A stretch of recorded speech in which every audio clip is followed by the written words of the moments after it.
Let's just go right to the deep end. I've got a Okay. question for you. I realize that doesn't if it does get answered, it's never answered in a concise way. And it's one of these things that you hear all the time in the spiritual world. So, my Uh-huh. question for you, what is waking up? What does that mean? Everyone's always talking about waking up. What does that even mean? If you had to define waking up from the spiritual perspective, how would you define that? Yeah, it's a great question because you could, in one way, ask that question several times on the path of awakening. So, the first awakening that you might understand, or we may all understand, is the sense that this reality, as we know it, the sense perceptible world, that's not all there is. So that might be the first awakening for someone. Okay. But then there are also other awakenings where you experience yourself within other realms of consciousness. And that may be another kind of awakening. And then there is what might archetypally be called the sort of awakening of the higher I, the sort of wiser consciousness in yourself that you know is not your everyday personal particular self. Yes. So it's possible that this idea of waking up isn't um, answerable in one for everyone at the same point on the path. And I think that's a really significant point for where we are as a collective today, because we can't just give one answer in the fact that we're all at different points or places or even different perspectives on the journey. So, what is waking up for you? What is waking up for me? And that's, I think, important to ask today because it's not the same for everyone. Even though we might have this kind of collective idea of enlightenment, for instance, the idea of awakening to the true nature of your eternal being. But that's not how it is for everyone today. And that older path of the illumination or the enlightenment of in the Eastern traditions, that once it occurred, that was it, has is very different today. We're in a certain way we could call the new mysteries. And these new mysteries mean that we're all working individually on the awakening that allows each one of us to take our next step. Hmm. New mysteries. Yeah, it it's interesting to think about sort of the times before certain systems appeared in the world.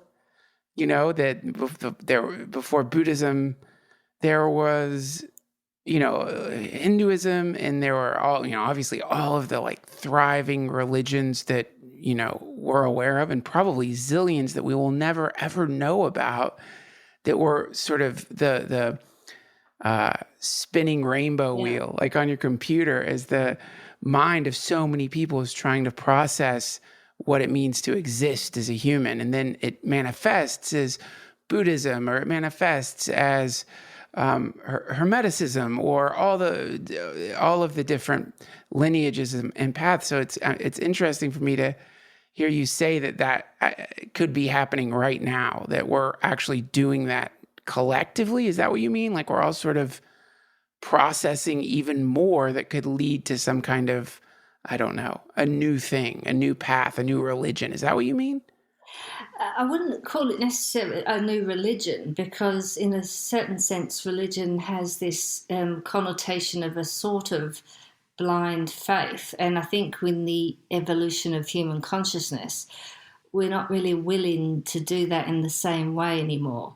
And that's why I really think this individual awakening is essential, because you need to know this is really true for you on some level.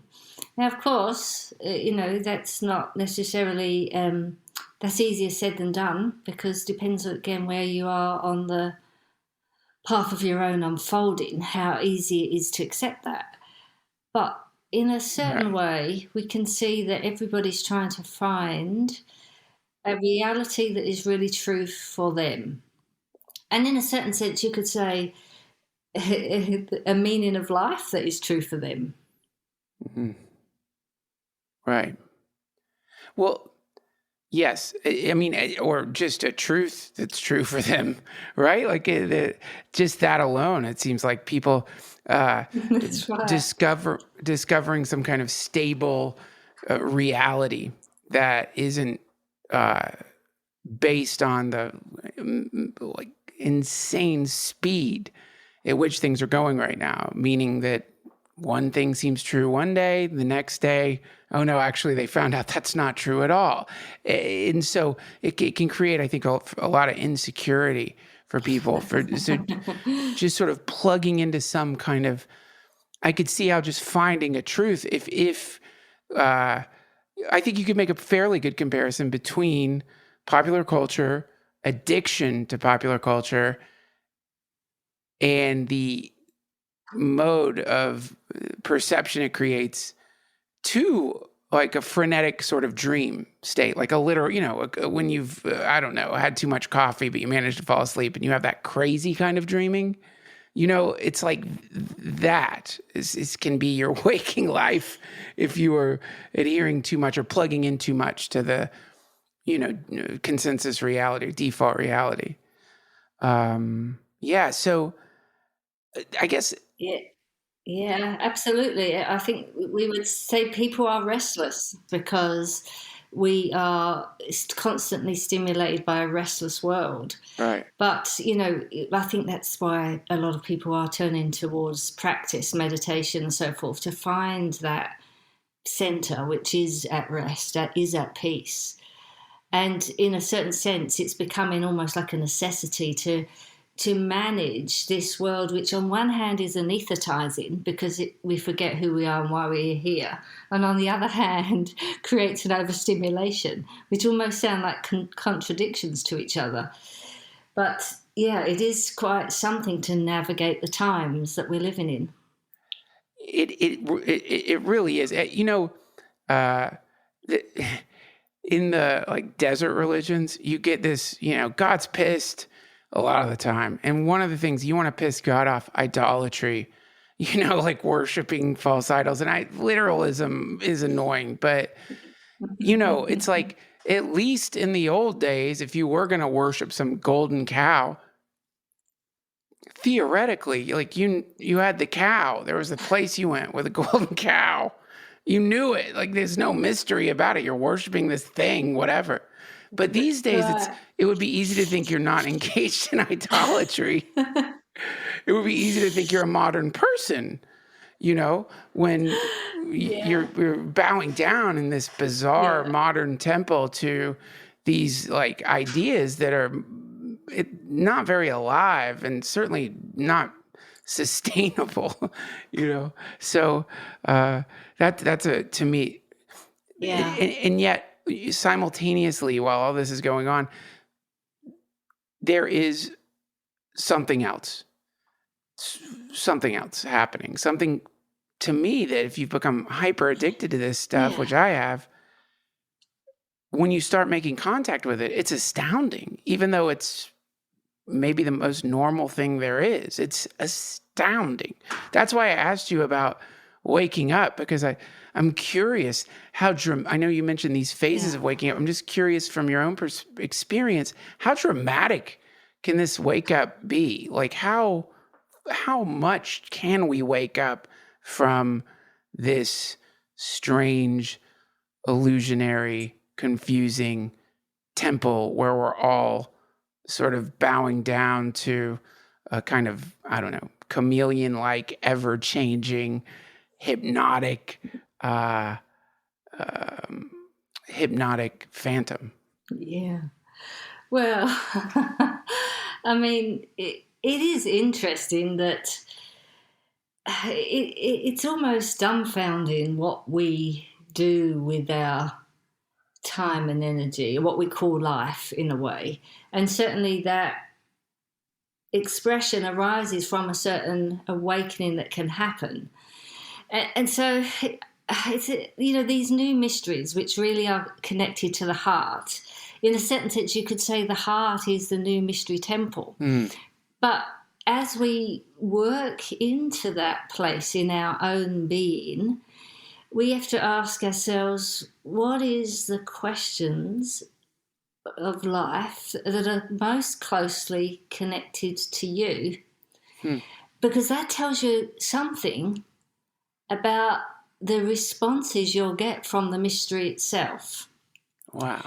So, the meaning of life really depends on the questions you hold most deeply about what is life for you. In a certain way, to use a sort of slightly Eastern expression, you could ask this question, a grain of wheat, does it ask the question, does the sun shine on me? Now, that is a question that someone might be asking today about the spiritual realities. But then another stalk or another grain might say, well, what do I do with this solar energy? It's a totally different question, because they don't ask, does the sun shine on me? They know the sun shines. They know the spiritual world exists. So it's not a question of does the sun shine? It's more, what do I do with this? Someone else might ask, well, how do I best transform this energy that's given to me? Right. Or someone else may be asking, will I give my life for the growth of another? And it's a completely different question, but the question itself says something about the meaning that will be in your life, because it's the question in your own heart. And this is one of the greatest difficulties we have, is finding our questions. What really is your question? And then how do you first of all live with your question? Not answer it, just live with it. Because in just being able to live with your question starts to awaken you to something about what's important in life. And then, I wouldn't hurry to answer it, because you've got to be able to also live the response. And the response is a really interesting thing, isn't it? Because the response tells us then, yeah, what would I be asked of myself if I really find my own heart's question? And so these new mysteries have something really potent about them, because in the past, the awakening was for the chosen few. And some schools of thought still like to hold on to that old notion. But we now know that's really not the reality we're experiencing. It's not an uncommon thing to have varying degrees of waking up to the truth of who we are and why we're here, and in the ways that we do. And that extraordinary capacity that each of us actually have within us means that it's no longer for the chosen few, but it is really for the many. But are we willing to go that journey when it does not necessarily make life more comfortable or more easy, or more full of the traditional gains that we've seen to be, that the world tells us it's what we should be aiming for? Right. So what is your question, do you reckon? My question is it how could this possibly be real? I mean, my question would be, the sort of I guess it's a little cynical, but a sense of I think a lot of people. Well, I don't know if a lot of you. I don't know. I won't speak for a lot of people, but for me, I know that though I love. Since I've been a kid, I've just been really interested in all kinds of spirituality, all forms, magic, Christianity, Buddhism, you name it. I've loved all of it, and it never gets old. I love reading it. But I think that a lot of the time reading it, I've thought to myself, this is just a game people play before they die, like a kind of fun way to amuse yourself during your human incarnation. But I don't know how much of it's real. And then you get a little more interested. So you start, all right, well, I'll start practicing this meditation thing or whatever. And nothing happens because it doesn't happen fast like other things.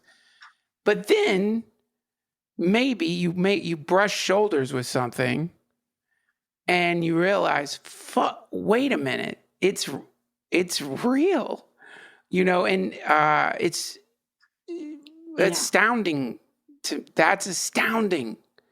But then this is where I'm at. It's like, come on, you're tricking yourself here, friend. That wasn't, even though and I don't mean real like when you're tripping and you see whatever, though that can be real. I'm talking about more of a kind of long-term, you just sort of watch your life change for the better. You know what I mean? That thing where you're like, shit, what is going on here? Like, where is that?